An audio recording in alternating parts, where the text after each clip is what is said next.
আসসালামু আলাইকুম রহমতুল্লাহি বারকাতুহু আলহামদুলিল্লাহ ওয়াহদাহু লা শারীকা লাহু ওয়াসসালাতু ওয়াসসালামু আলা মান লা নাবিয়্যা বা'দা। সুপ্রিয় দর্শক শ্রোতারা, আমি আজকে আপনাদের সম্মুখে খুবই গুরুত্বপূর্ণ একটি বিষয় নিয়ে আলোচনা করতে যাচ্ছি। বিষয়টি হচ্ছে বর্তমান সময়ে মুসলমানদের মধ্যে যেভাবে দলে দলে বিভক্ত মুসলমান হইতে হচ্ছেন, তাই সাধারণ সমাজের জন্য একজন মুসলমানের জন্য ঈমান বাঁচানো অনেক কঠিন হয়ে পড়েছে। একজন মানুষ কিভাবে বুঝবে যে ওই দলটা সঠিক, ওই দলটা ভুল, কিভাবে বুঝবে?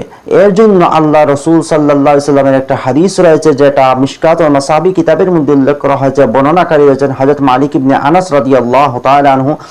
এই হাদিসের মধ্যে আল্লাহ রসুল সাল্লাল্লাহু আলাইহি সাল্লাম বলেছেন, তারাকতু ফীকুম আমরাইন লাম তাদিল্লু মা তামাসসাকতুম বিহিমা কিতাবুল্লাহি ওয়া সুন্নাতু রাসূলি। আল্লাহ রসুল বলেন, আমি তোমাদের মধ্যে দুইটা জিনিস ছেড়ে যাচ্ছি, এই দুইটা জিনিসকে যদি তোমরা আঁকড়ে ধরে রাখতে পারো তাহলে তোমরা কখনোই পথভ্রষ্ট হবে না। একটা হচ্ছে আল্লাহর কিতাব কুরআনুল কারীম, আরেকটা হচ্ছে সুন্নতে রাসূল অর্থাৎ আল্লাহ রসুলের সুন্নত হাদিস। এই হাদিস এবং কোরআনকে যদি তোমরা আঁকড়ে ধরতে পারো তাহলে কখনোই তোমরা পথভ্রষ্ট হবে না। আরেকটা হাদিস যেটা মিশকাতুল মাসাবিহ কিতাবের মধ্যে উল্লেখ করা হয়েছে, বর্ণনাকারী রয়েছেন হযরত ইরবাদ ইবনে সারিয়া। এই হাদিসটি লম্বা, কিন্তু আমি শেষের অংশটা আমি তুলে ধরতেছি আপনাদের সম্মুখে। আল্লাহ রাসূল বলেছেন, মাইয়া আশি মিনকুম বাদি ফাসায়ারা ইখতিলাফান কাসীরা ফাআলাইকুম বিসুন্নতি ওয়া সুন্নাতিল খুলাফাইর রাশিদিন আল মাহদিয়িন। আমার পরে যারা তোমরা জীবিত থাকবে তখন দেখবে অনেক মতানৈক্য দেখা দিয়েছে আমার উম্মতের মধ্যে। তখন তোমাদের উচিত কি? ফাআলাইকুম বিসুন্নতি ওয়া সুন্নাতিল খুলাফাইর রাশিদিন আল মাহদিয়িন। তখন তোমাদের উচিত হলো আমার সুন্নত এবং আমার খুলাফায়ে রাশিদিন অর্থাৎ সাহাবায়ে কিরামদের সুন্নতকে তোমরা আঁকড়ে ধরে রাখবে। ওয়া তামাসসাকু বিহা আদ্দু আলাইহি বিন নাওয়াজিদ। দাঁত দিয়ে যেভাবে মানুষ কোনো জিনিসকে চিবিয়ে রাখে সেভাবে তোমরা আমার সুন্নত এবং আমার সাহাবায়ে কেরামের সুন্নতকে এভাবে ধরে রাখবে। ওয়া ইয়াকুম মুহদাসাতিল উমুর। আল্লাহ রাসূল বলেন, নতুন জিনিস থেকে তোমরা বেঁচে থাকবে। ফা ইন্না কুল্লা মুহদাসাতিন বিদআ, কারণ প্রত্যেক নতুন জিনিস বিদআত। ওয়া কুল্লা বিদআতিন দালালা, এবং প্রত্যেক বিদআত পথভ্রষ্টতা, মানুষকে পথভ্রষ্ট করে ফেলে বিদআত। আরেকটি হাদিস যেটা আব্দুল্লাহ ইবনে আমর রাদিয়াল্লাহু তাআলা আনহু থেকে বর্ণিত। এই হাদিসটি লম্বা হাদিস, কিন্তু শেষের অংশ আমি আপনাদের সম্মুখে তুলে ধরতেছি। আল্লাহ রাসূল বলেছেন, ওয়া ইন্না বনি ইসরাঈলা তাফাররাকাত আলা সিনতাইন ওয়া সাবঈনা মিল্লা। নিশ্চয় বনি ইসরাঈলগণ 72 ভাগে বিভক্ত হয়ে গিয়েছিলেন, 72 দল হয়ে গিয়েছিলেন। ওয়া তাফতারিকু উম্মতি আলা 73 মিল্লাতান কুল্লুহুম ফিন্নার। আল্লাহ রাসূল বলেন, আমার উম্মতগণ 73 ভাগে বিভক্ত হবে এবং প্রত্যেক দল জাহান্নামে যাবে, ইল্লা মিল্লাতান ওয়াহিদা, শুধুমাত্র একটা দল জান্নাতে যাবে। ক্বালু মান হিয়া ইয়া রাসূলুল্লাহ। তখন সাহাবায়ে কিরামগণ বললেন, ইয়া রাসূলুল্লাহ, সেই দলটা কোনটা যেটা জান্নাতে যাবে? তখন আল্লাহ রাসূল বলে গিয়েছেন, সেই দলটা হচ্ছে মা আনা আলাইহি ওয়া আসহাবি। আল্লাহ রাসূল সাল্লাল্লাহু আলাইহি ওয়াসাল্লাম বলেছেন, ওই দলটার জান্নাতে যাবে যেটা আমি এবং আমার সাহাবার তরিকায় চলবে। তাহলে এখন দেখেন যে বিদআত যেটা রয়েছে, আমি আগে বলেছি বেদাত কোন জিনিস। অনেক লোকেরা বলতে থাকে যে বেদাত হচ্ছে যে নতুন জিনিস।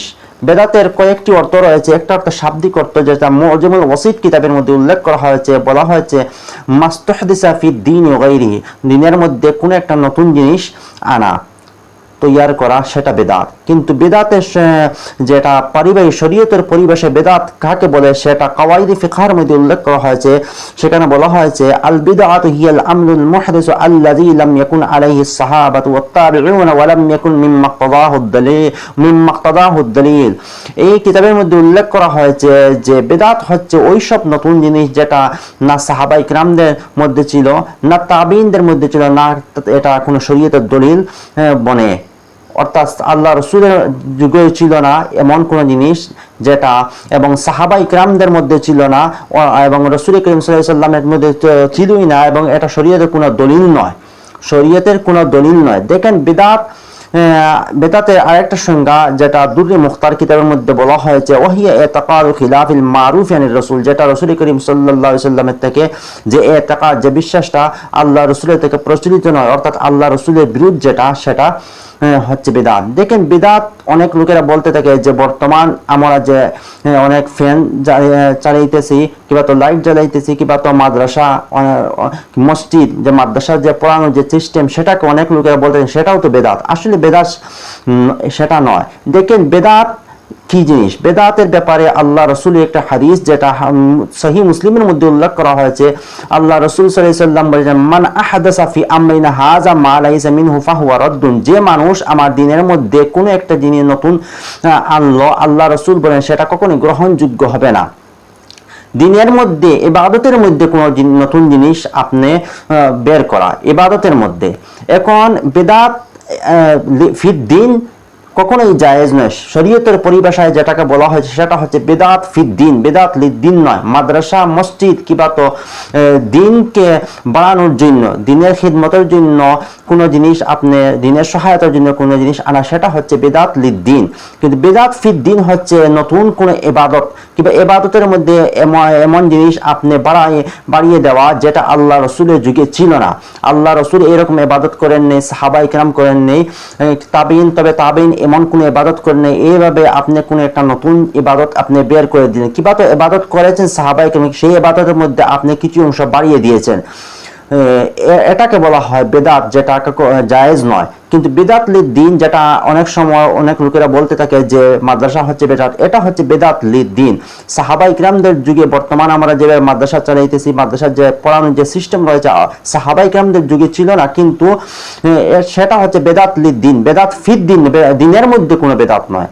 বেদাত সেটা না যায় যেটা শরীয়তের পরিভাষায় বলা হয়েছে বেদাত ফিদ দিন, দিনের মধ্যে, ইবাদতের মধ্যে নতুন কোনো জিনিস বের করা, সেটা হচ্ছে না জায়েজ, কখনোই সেটা জায়েজ নয়।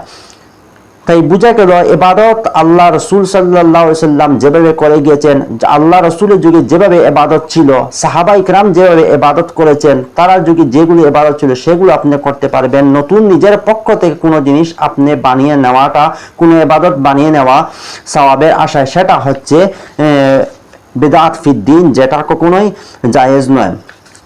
দেখেন, কোনো মানুষ যদি বেদাত সৃষ্টি করে এবং বেদাতি কাজ করে, তাহলে সেই ব্যক্তির পরিণাম কিন্তু খুবই খারাপ হয়ে যায়।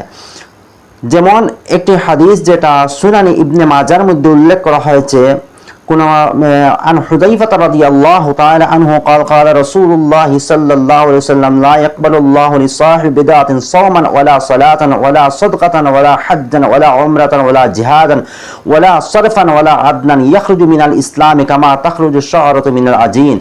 এই সুনানি ইবনে মাজাহ হাদিসের একটি প্রসিদ্ধ কিতাব, এই হাদিসের মধ্যে উল্লেখ করা হয়েছে যে বেদাত যারা করে, বেদাতি কাজ যারা করে, আল্লাহ রব্বুল আলামিন তাদের নামাজ, রোজা, সদকা, হজ, উমরা, জিহাদ, ফরজ, নফল কোনো কিছুই তাদের আল্লাহ রব্বুল আলামিন কবুল করবেন না। যারা বেদাত কাজ করে, অর্থাৎ নিজের পক্ষ থেকে ইবাদত বানিয়ে কিংবা তো ইবাদতের মধ্যে কিছু অংশ বাড়িয়ে দেয়, সেটাকে বেদাত বলা হয়। এইরকম বেদাত যদি কেউ করে, তাহলে আল্লাহ রসুল বলেছেন সেই ব্যক্তির কোন নামাজ, রোজা, সদকা, যাকাত, হজ, উমরা, জিহাদ এবং নফল ফরজ কোনো কিছু আল্লাহ রাব্বুল আলামিন কবুল করবেন না। ইয়াখরুজু মিনাল ইসলামি কামা তাখরুজ শাআরাতু মিনাল আজিন, এবং এই লোকটা ইসলাম থেকে এমন ভাবে বের হবে যেভাবে আটা থেকে চুল বের হয়ে যায়, এইভাবে এই লোকটা ইসলাম থেকে এমন ভাবে আস্তে করে বের হয়ে যাবে। দেখেন, বেদাতের ব্যাপারে আরেকটি হাদিস যেটা আল মুআজ্জামুল কবির লিত-তাবরানির মধ্যে উল্লেখ করা হয়েছে। এই হাদিসের সনদটা হাসান বলা হয়েছে। এই হাদিসের বর্ণনাকারী রয়েছেন হযরত আনাস ইবনে মালিক রাদিয়াল্লাহু তাআলা আনহু। এই হাদিসের মধ্যে আল্লাহ রাসূল সাল্লাল্লাহু আলাইহি ওয়াসাল্লাম বলেছেন, ইন্নাল্লাহ হাজবুত তাওবাতি আন কুল্লি সাহিব বিদআতিন হাত্তা ইয়াদা বিদআতাহু। আল্লাহ রাসূল সাল্লাল্লাহু আলাইহি ওয়াসাল্লাম বলেছেন, বেদাতি মানুষের তওবা আল্লাহ রাব্বুল আলামিন কবুল করেন না। অর্থাৎ বেদাতির, এই হাদিসের মধ্যে বলা হয়েছে বেদাতি লোক কখনোই, বেদাতি লোকের তওবা নসিব হয় না যতক্ষণ পর্যন্ত তারা বেদাত ছাড়ে না।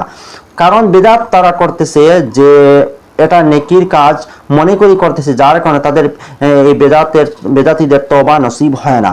যাই হোক, আল্লাহ রাব্বুল আলামিন আমরা সবাইকে এরকম বেদাত কাজ থেকে প্রত্যেককে বাঁচিয়ে থাকার তৌফিক দান করুন। আল্লাহুম্মা আমিন।